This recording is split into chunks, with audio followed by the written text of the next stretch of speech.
há cerca de 5 anos. Eu tenho, né, o meu filho, chama Samuel. Hoje ele está com 9 anos, quando ele tinha 4. Eu viajei daqui para Brasília, minha família mora em Brasília, família do meu pai. E eu cheguei na casa da minha prima, onde nós íamos ficar hospedados. E estávamos arrumando o almoço. E o Samuel brincando com os cachorros. Ela criava vários cachorros, ele estava brincando com eles. E aí ele passou por mim e falou assim: mãe, faz um suco para mim. Não tinha. Eu falei: não, filho, faço. Ele passou por mim, com 5 minutos a cachorra retorna toda molhada. E na hora foi muito claro para mim, aconteceu alguma coisa com o Samuel. Essa cachorra em específico era a única que nadava. E o Samuel estava brincando com ela. Jogava bolinha, ela pegava. Jogava bolinha, pegava. Ela era a mais carinhosa dos cachorros. Quando ela voltou, eu tive a certeza de que tinha acontecido alguma coisa. No entanto, eu não fui na direção da cachorra. Eu não queria acreditar que algo podia estar acontecendo naquele momento. Eu entrei para casa, eu estava na cozinha, entrei no corredor, nos quartos, comecei a chamar. E o Senhor falou muito claro no meu coração: pode ir lá na piscina, que Ele está lá. Uau. Eu fui andando devagar, fui caminhando e cerca de 2, 3 semanas antes, um casal de amigos nossos tinha perdido um filho afogado de 2 aninhos. Então era aquela sensação: isso não está acreditando, isso não está acontecendo. Quando eu olhei para a piscina, a uns 5 metros de onde eu estava, as chinelinhas dele estavam boiando. Eu fui caminhando, pensando em tudo, assim, pensando em 1000 coisas. Tomara que o chinelo esteja ali, ele tenha caído do lado, ele esteja atrás das árvores, qualquer coisa. Quando eu cheguei na beira da piscina, ele estava lá no fundinho, virado, bem no fundo da piscina. Foram coisas de minutos, segundos talvez. Mas eu pulei imediatamente na piscina. A piscina era mais funda, mais alta, né, do que eu. Pulei e eu gritei antes de pular e minha família veio. As pessoas que estavam lá conosco, e eu levantei ele, porque eu não conseguiria tirar ele da água. E aí eu saí da água e o meu filho estava morto. A barriguinha dele já estava bem funda, os olhos cinzas já abertos, e a mandíbula dele, né, aqui já estava bem funda, a mandíbula travada, a gente não conseguia abrir a boquinha dele. E aí tive essa consciência, porque o Senhor falou comigo: me adora e entrega Ele. Nessa hora? Nessa hora. Desculpa. Fica à vontade. E eu não encostei nele. Eu só comecei a adorar o Senhor, agradecer pela vida dele. Agradecer pelo tempo que o Senhor tinha me permitido estar com ele. E eu comecei a agradecer ao Senhor e orar. E aí as pessoas que estavam em volta dele, orientadas pelo SAMU, começaram a fazer os primeiros socorros. E ele não voltava. Ele não voltava e eu chorava muito. Assim, eu fiquei numa tensão, porque é difícil você ver o seu filho naquela situação, mas o meu senso de obediência ao Senhor foi tão profundo, eu tinha tanta convicção do que eu tinha ouvido. Eu não vou dizer assim, o Senhor não me permitiu pensar, me entrega e eu te devolvo. Mas eu sabia que aquilo ali era coisa do controle de Deus, sabe? Assim, o Senhor estava ali comigo, tanto para o óbito ou não. E eu do lado, só orando e agradecendo. E aí foi quando eu escutei o primeiro suspiro. E aí eu comecei a ministrar a vida no Samuel, sabe? Assim, comecei mesmo: Senhor, ministrar a vida do Senhor na vida dele. Traz o Samuel de volta para mim. E comecei a chamar por ele: filho, a mamãe está aqui, a mamãe está aqui.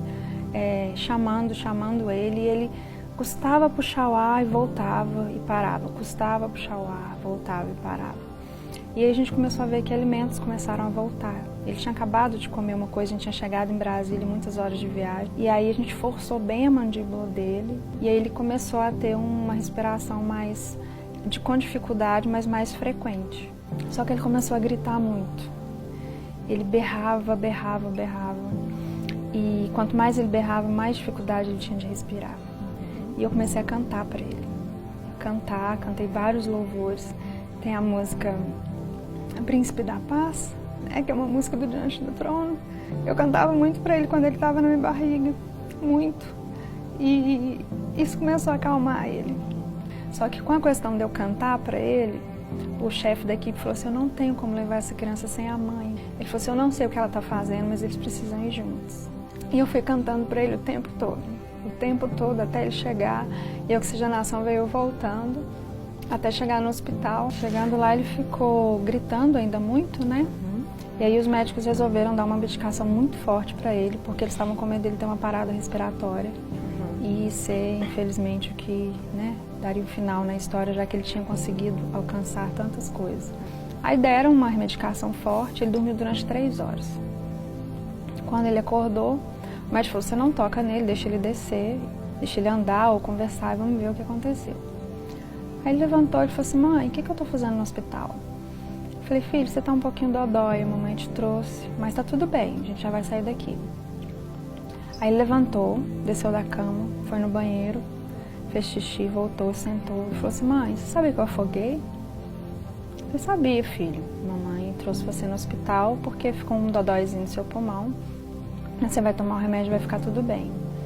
Ele falou assim, eu fiquei te esperando na água, você demorou muito para me buscar. Eu falei, filha, é porque a mamãe ficou um pouco sem coragem. Ele falou assim, mas não tem problema, porque enquanto você não vinha, eu estava conversando com Jesus. Ele ficou comigo o tempo todo. Ele me levou num lugar lindo, que tinha uma mesa muito grande, cheia de frutas. Só que eu só comi banana e maçã, porque eu não gostava das outras. Você sabia que ele me ressuscitou? Eu sabia. Ali eu tive a convicção, né, do agir e do controle lindo de Deus em tudo. E o mais lindo foi que o médico entrou e ele falou assim, eu não tô vendo sequela nenhuma nele. E ele contou vários detalhes dessa experiência dele, ele falava assim, mãe, sabia que o rosto de Jesus brilha muito? Porque eu não consegui olhar para ele. Eu fiquei andando de mão dada com ele, mas eu não consegui olhar no rosto dele. Eu tive uma convicção muito grande da soberania de Deus. Eu me vi como agraciada, né, por ter recebido aquele milagre. Eu percebi claramente um propósito especial de Deus na vida de Samuel. E foi incrível tudo o que aconteceu. Enquanto eu estava lá com ele, veio uma mãezinha cristã, me abraçou, me beijou, orou por mim. E depois vieram me contar que ela tinha perdido o filho de afogamento no dia anterior. E assim, a minha vida foi outra depois disso. Foi outra com Samuel, foi outra com o Senhor, sabe? Eu não tenho como ter dúvida da existência de Deus. Hoje o Samuel está com quantos anos? Está com 9 anos. 9? É. E alguma coisa ficou desse? Nada, nenhuma sequela. Nada. Inclusive, quando ele ficou internado, isso foi numa sexta-feira. Aí no sábado à noite o médico falou comigo, olha, liga no seu trabalho, eu estava em Brasília, você vai ter que ficar aqui pelo menos uma semana. Ele está com pneumonia gravíssima nos 2 pulmões, foi uma bactéria que pegou. Eu não tenho a menor condição de liberar essa criança. Isso era por volta de 10 horas da noite, foi o último exame do plantão que ele fez. Quando eu cheguei no quarto no outro dia, 8, 10 horas da manhã, ele estava com a malinha pronta. Eu falei, o que aconteceu? Aí a enfermeira falou, a chefe do plantão falou, olha, nós fizemos os outros exames agora de manhã, fizemos 2 vezes, esse menino não tem nada nos pulmões. Aleluia, glória a Deus. Mateus 11, 27 diz assim, todas as coisas me foram entregues por meu Pai. Ninguém conhece o Filho a não ser o Pai, e ninguém conhece o Pai a não ser o Filho, e aqueles a quem o Filho o quiser revelar. O Samuel, filho da Janaína, disse para ela assim, mãe, você sabia que Jesus me ressuscitou? Essa é a fala dele para a mãe após um incidente de afogamento. Que experiência angustiante, gente, traumática, e que deve ter despertado uma sensação de impotência enorme naqueles que estavam à volta da cena. Porém, essa experiência teve uma resposta pronta, amorosa, salvadora e única. Ter vivido a manifestação em sua vida ao revelar com esse grande guardião e soberano Senhor. Muitos caminharão em suas vidas com o conhecimento de Jesus e a descrição do seu poder. Outros vão viver milagres que será irrefutável não acreditar a Deus essa ação. Outros ainda vão ouvir a voz do Altíssimo, ou então, como Samuel, serão ressuscitados pelo Senhor. E a partir daí terão então seus lábios a declaração do Autor da vida e se tornarão porta-vozes da misericórdia.